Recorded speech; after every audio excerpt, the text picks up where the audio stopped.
Saya ingat balapan mobil itu, ingat Formula E. Kalau ingat Formula E itu saya nginget Pak Anies, capres dari Nasdem. Nah, kalau nginget Pak Anies itu ya saya inget-ingetnya DKI Jakarta. Nah, ini akhir-akhir ini kasus Formula E kembali diungkit-ungkit. Nah, diungkit-ungkit lagi ini, dihubung-hubungkan dengan Pak Anies. Repot lagi nih. Dan mencuatnya kasus itu justru muncul dari rasa was-was pas Pak Denny Indrayana silaturahmi ke Pak Mahfud MD. Apakah kasus Formula E itu bakal dipakai alat untuk menjegal Pak Anies? Padahal ada loh mantan pimpinan KPK yang mendukung Pak Anies. Loh ada itu mantan pimpinan KPK itu. Kenapa tidak tanya sama Pak Saud Sitomorang yang sekarang berada di barisan pendukungnya Pak Anies loh itu. Itu karena Pak Denny paham diskusi sesama pendukung Pak Anies, apalagi keduanya sama-sama paham hukum, kan bisa belak-belakan. Semua pada paham kok. Faktanya seperti apa? Kemungkinannya bakal bagaimana? Makanya kemudian mereka berbagi tugas. Sehingga jika kasus ini dilanjutkan akan dianggap memang itu sebuah penjegalan bagi pencalonannya Pak Anies. Tapi atas keluhan Pak Denny, lantas Pak Mahfud menjamin Pak Anies bebas dari Formula E begitu?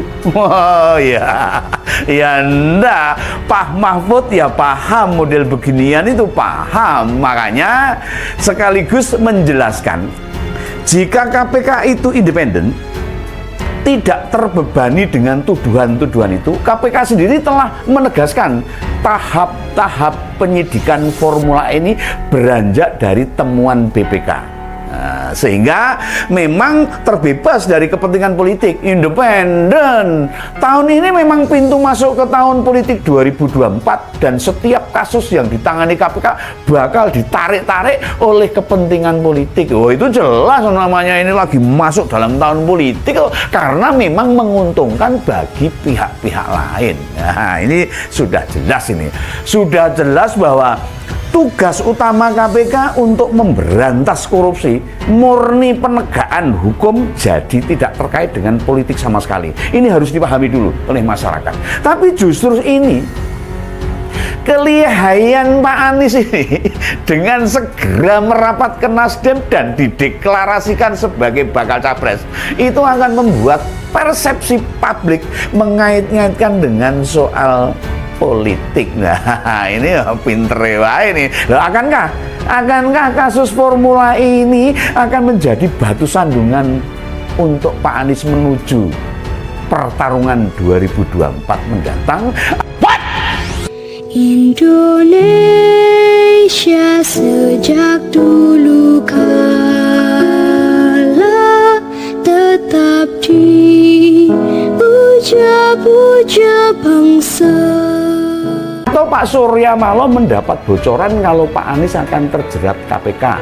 Ini menurut saya loh ini. Sehingga Nasdem perlu membuka peluang koalisi baru. Itu baru dugaan saya. Jangan dikait-kaitkan ya. Ini cuma prediksi saya aja. Moga-moga enggak itu. Nah, itu kita tidak dilarang menduga-duga, kita tidak dilarang, boleh-boleh saja kan, itu pendapat seseorang boleh-boleh saja. Panjenengan berpendapat ya boleh-boleh saja, tidak dilarang lah. Pak Saud Sitomorang meyakini sejak masih menjadi pimpinan KPK bahwa Pak Anies bakal sanggup membawa Indonesia menghadapi tantangan masa depan. Wah, dengan penuh semangat, dengan penuh keyakinan. Medan perangnya akan sangat ruwet. Sepertinya kelihatan Pak Anies dalam menghindari jebakan-jebakan itu diyakini oleh Pak Saud. Menyelesaikan persoalan bangsa, pandangan ini berlawanan dengan pandangan awam, terutama ketika Pak Anies masih menjabat gubernur. Ya boleh, pendapat boleh loh, ada beragam loh. Masalah kecil yang penyelesaiannya simpel malah keadaannya berkebalikan. Bertambah ruwet, wah rampung, Jadi ruwet, macet semua itu. Jadi ya itulah kenyataannya seperti itu. Nah, Menko Polhukam Mahfud MD terlibat saling jawab dengan mantan Wakil Menteri Hukum dan HAM Denny Indrayana soal Anies Baswedan. Dalam pertemuan antara Mahfud MD dan Denny Indrayana, pertama-tama perlu saya ucapkan ini selamat ini kepada Partai Nasdem ini yang berhasil menyelamatkan 2 menterinya dari isu reshuffle. Nggak jadi diganti. Aman ini, 2 menteri aman ini, termasuk Bu Siti aman ini. Nah, kayaknya tradisi Rabu Pon tidak mempan, ora sekti meneh ini, ora sekti ke Nasdem, nggak sekti ini. Rabu Pon aman bagi para menteri ini, atau karena memang permainan politik Pak Surya Paloh setelah dipanggil oleh Pak Jokowi di istana sana yang membuat pergantian menteri dibatalkan. Ini saya jadi penasaran ini. Apa sih kesepakatan yang dibuat antara Pak Surya Paloh dengan Presiden? Saya mikir ini Pak Begawan ini lagi bertanya-tanya dalam hati, jane opo ya ini. Nah, terutama setelah ketemu Pak Jokowi, pimpinan Nasdem berkunjung ke Sekber Gerindra dan PKB. Nah, dan Pak Surya menyambangi juga ke Golkar loh. Oh, jangan salah, semua disambangi. Nggak tahu maksudnya apa ini ya. Ini memang tahun politik ya, silaturahmi ke sana ke sini ya, itu sah-sah saja. Tapi wis mati kok digaji lah, ngawur ini. Dengan nominal hingga 862 juta. Nah, di tahun yang sama juga masih itu berulang kelebihan bayar. Pengadaan alat rapid test COVID-19 dengan nilai mencapai 1,1 miliar. Loh, kata BPK, ditemukan 2 penyedia jasa pengadaan alat rapid test ini. Mereknya sama, waktunya berdekatan, tapi harganya kok bisa berbeda. Agak lucu. Lucu itu kalau dimaknai betul. Wah, ini payah ini. Nah, ini baru secuil data loh. Yang disajikan baru sedikit ini. Dan penyebutan kelebihan bayar itu sebenarnya bahasa lain dari korupsi. Tapi jika uang kelebihannya tidak dikembalikan, ya pasti banyak pendukung Pak Anies berdalih tidak mungkin masalah jadi langsung diurus oleh gubernur. Oh, ya memang benar, gubernur tidak akan menangani langsung proses administrasi apalagi teknis keuangan, ya ngapain, kan ada dinas-dinasnya. Tapi sebagai kepala daerah, kenapa saat zaman Pak Jokowi dan Pak Ahok hal itu tidak pernah terjadi? Nah, apakah ketika dipimpin Pak Anies lalu anak buahnya tiba-tiba teledor?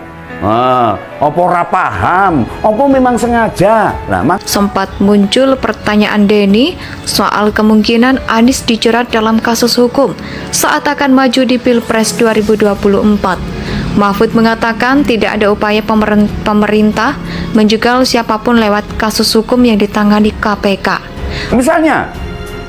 Misalnya pencemaran dan bau sungai yang menyengat, ditutupi dengan kain hitam, benora mambu gitu.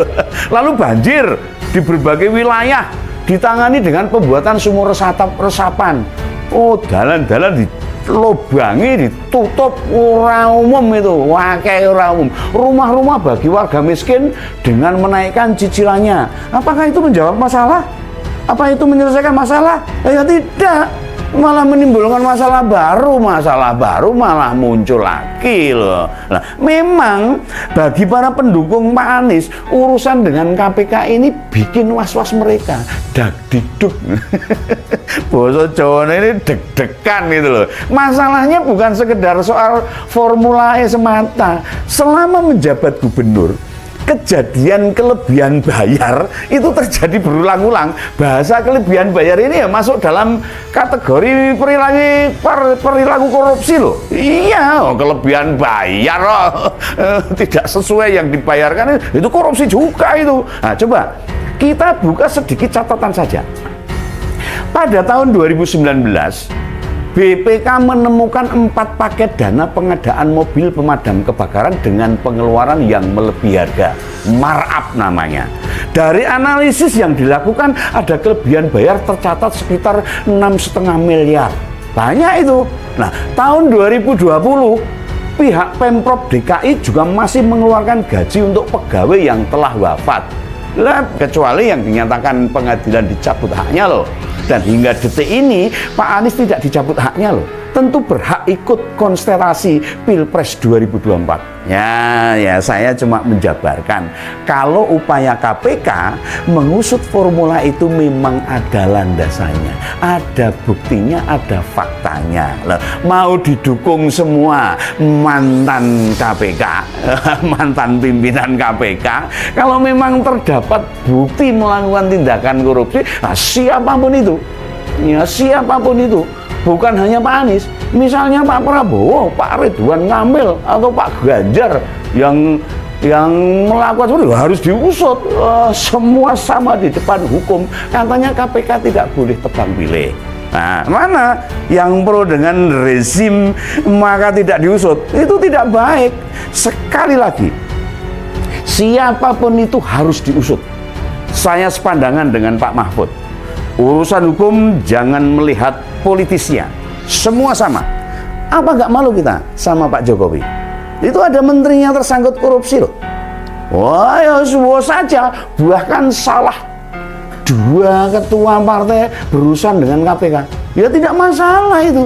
Sementara itu, Denny Indrayana mengatakan dalam diskusi dengan Mahfud MD sempat menyampaikan pilihannya menjagokan Anies untuk jadi Capres 2024. Denny juga mengingatkan agar hukum jangan dijadikan alat untuk menekan koalisi di Pilpres 2024. Makanya sulit dibantah kalau memang urusan formula ini hanya sebatas penjagalan Pak Anies biar tidak nyapres. Oh ya tidak begitu, jelas jauh banget dengan itu. Transparansi dan akuntabilitas anggaran yang sudah dibangun oleh Pak Ahok sepertinya tidak dilanjutkan. Dilanjutkan oleh Pak Anies ini. Makanya bisa bobol dalam bentuk kelebihan bayar. Ayo ini para penggemarnya Pak Anies ini jangan tutup mata. Ya toh? Jejak digital masih bisa dicek loh. Ini bisa dicek lagi. Nah, silahkan ketik kelebihan bayar Pemprov DKI di Google. Banyak banget itu beritanya. Banyak itu. Anda harus paham hal tersebut. Ini bukan upaya mendiskreditkan atau memojokkan, apalagi mengenai ketidaksukaan pada Pak Anies. Bukan, tapi silahkan saja. Semua warga negara punya hak dipilih dan memilih. Nah, percaya saja, masih banyak pejabat yang baik dan bersih. Kalau memang Pak Anies dirasa banyak masalah utamanya sewaktu jadi gubernur, koalisi perubahan tidak perlu memaksakan diri. Masih ada Pak Surya Paloh, Gus Coy, Mas Ahaye Ketua Umum Demokrat, atau Pak Ahmad Saiku dan Pak Ahmad Heriawan dari PKS yang bisa menggantikan posisinya. Ya tidak perlu takut KPK jika memang tidak bersalah. Tidak perlu takut dengan KPK. Kalau memang bersalah ya gagah aja. Hadapi dengan gagah dan jantan. Masa belum dipanggil sudah ngompol duluan?